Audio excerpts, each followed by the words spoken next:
Now, how about them damn Celtics? All right, we are here.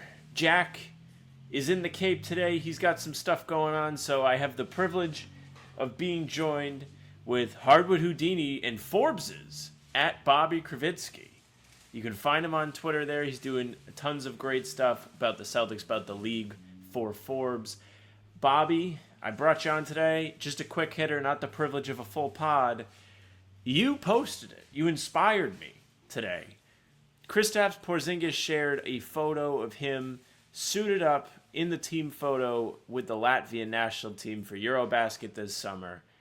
And I just got to thinking, I was like, man, kind of sad, not on the team anymore. Did they maybe give up on him a little bit too soon? Because he doesn't look very sickly. He's not allergic to the court, as many had speculated, because he looks tan, healthy, doesn't look like he's sniffling. I'll give you the floor. So first off, shout out to Jack. The Cape in the summer is an elite vibe. So Correct. Enjoy. And then when it comes to KP, just another sign that the basketball gods were not with the Celtics this postseason is that Porzingis, they were not. Porzingis seemed to shed the lingering effects of the post-viral syndrome relatively quickly after the playoffs ended. Not right away, and I don't want people misinterpreting that as some sort of like self-preservation related conspiracy, not remotely close. Just the idea that like all of a sudden he was back training and seemed healthy again once he got more in the sun and away from basketball is just tough timing for a team that was just decimated by injuries and what Porzingis was going through. So to see him be able to start putting in work on the court like that and ramping up and seemed like he put those lingering effects behind him shortly after the playoffs ended, it just, the Celtics had horrendous karma this playoff run. And so with him now, I think it's a great move for him to be able to have Eurobasket and an opportunity like this to ramp up in preparation for the regular season. The Hawks are going to be really good, certainly in the East next year. I love what they did over the summer. So he's going to be a big part of however long they're able to survive in the postseason, provided that he can be healthy and durable, which wasn't really the case for the Celtics the last 2 years. But now it's Atlanta's turn to gamble on that. They do have a Kongwu as well at center, so they have someone there to hold it down if he's not healthy. And I think this opportunity to suit up for the national team, he didn't get to do it when the Celtics first traded for him because of the foot injury. So it's a huge point of pride for him. The misconception that he was ducking the opportunity to play for them at times, that really bothered him on a personal level, understandably. So now he gets the chance to put on that uniform, and I think it will really help him as a springboard going into the regular season.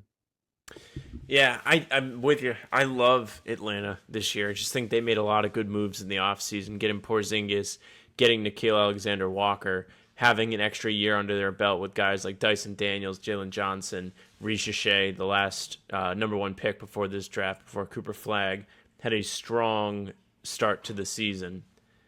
Finish to the season, rather, last year. Yeah, I knew what you meant. I wasn't going to call you out. But like once it hit December, roughly, he really got going. Yeah. Especially like people were like, who is this guy? Whatever.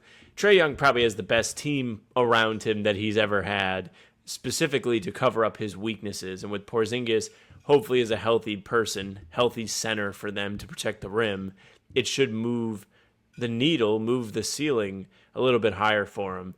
And what stinks about this is like, if Atlanta does well, if Porzingis is a big part of that, it feels like people here that may not understand all of the different reasons and constraints that were affecting the Celtics to why they had to give Porzingis, essentially give him away in a trade that was a salary dump, is going to sting a lot worse. Especially Brad Stevens literally came out at the pressers this summer. You were there, Jack was there, and the whole gang saying the reason why these moves happened was because of the second apron. This was not a, oh man, we're really upset Porzingis was sick in the playoffs. It's more of a, we need to cut money so we don't start seeing draft picks go to the end of the first round.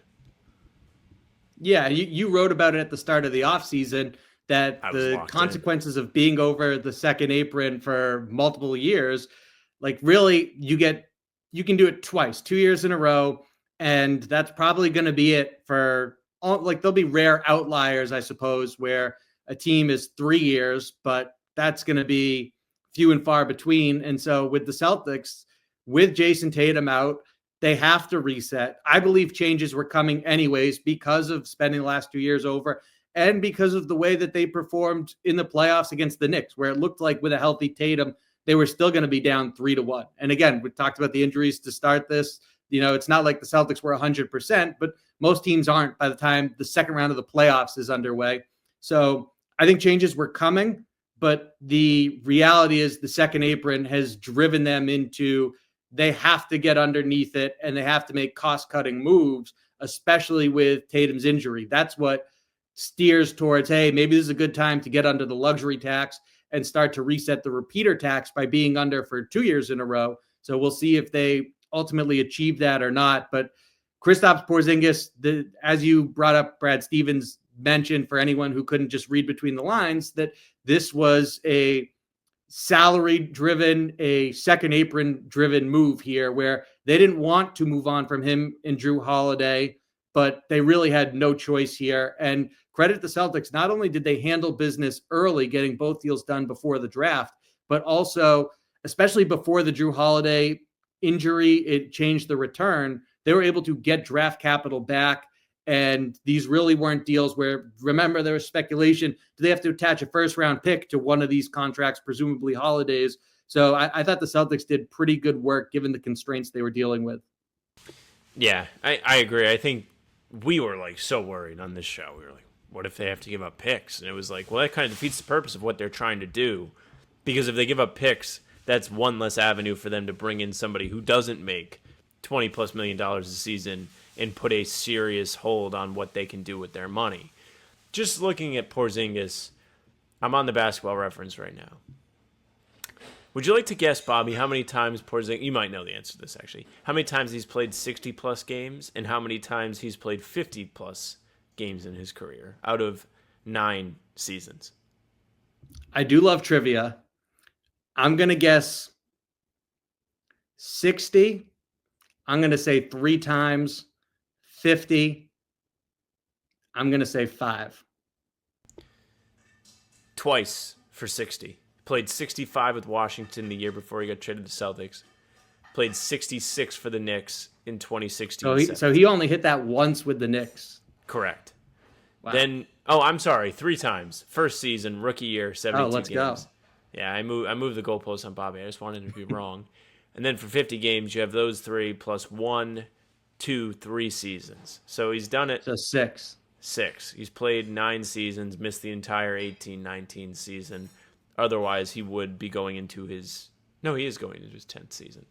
The number of seasons always confuses me on this. Great trivia by me. I really nailed it. Delivered it perfectly. Good job. I will say that, is, because it doesn't update on Basketball Reference until the season ends. Yeah. So that is one where if you're, for example, writing 9-year veteran, then you got to decide how you want to divvy that up. And by the time the regular season is near its end, it's April, for example, then you can put 10-year veteran. Yes. So the point is, it's not getting any easier for him to stay on the court. This year he only played 42 games. Of course, missed a large chunk of the beginning of the season because he was recovering from the rarest injury known to man, apparently, that he sustained in the finals. And he had to have off-season surgery and ramp back up and be ready. We all thought it would be Christmas. He came back a little bit sooner, right after Thanksgiving. But he's going to be 30. The sentiment from this should be that the Celtics probably didn't give up on him too early. They might have sold the year late, actually. If they wanted to get the most value for Porzingis, well, is anyone really trading for whatever injury he had last summer? Maybe not, but they probably could have got more value considering what his contract was. Now, he's suiting up for Latvia. He'll be playing down in Atlanta this year. Bobby, any final thoughts before we wrap it up? You can plug whatever you'd like to plug as well.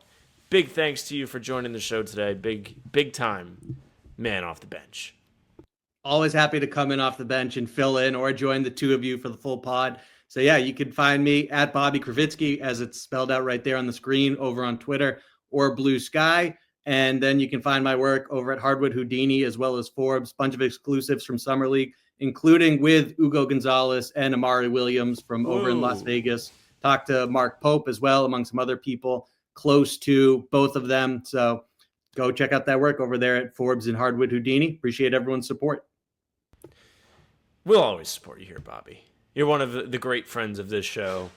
Big thank you again for joining. Everybody make sure you follow Bobby. He's always pumping out great content. We would not have a show topic today if it actually was not for Bobby.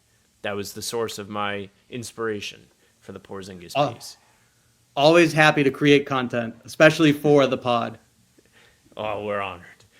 Big thank you again to Bobby and all of you for listening and watching. Make sure you leave a like, comment, tell us how you feel about the Porzingis end in Boston, and subscribe to the channel because we are here every single day with new content. Full pods drop Tuesday, Thursday, and Sunday. Game recaps are up the morning after each game, and other videos like these are here in between to keep you up to date with all things Celtics. You can find Jack and I streaming on Spotify and Apple too. All pods and recaps are there. So if you just want those, they'll go right to your feed. Leave a 5-star review. We'd appreciate that very, very much.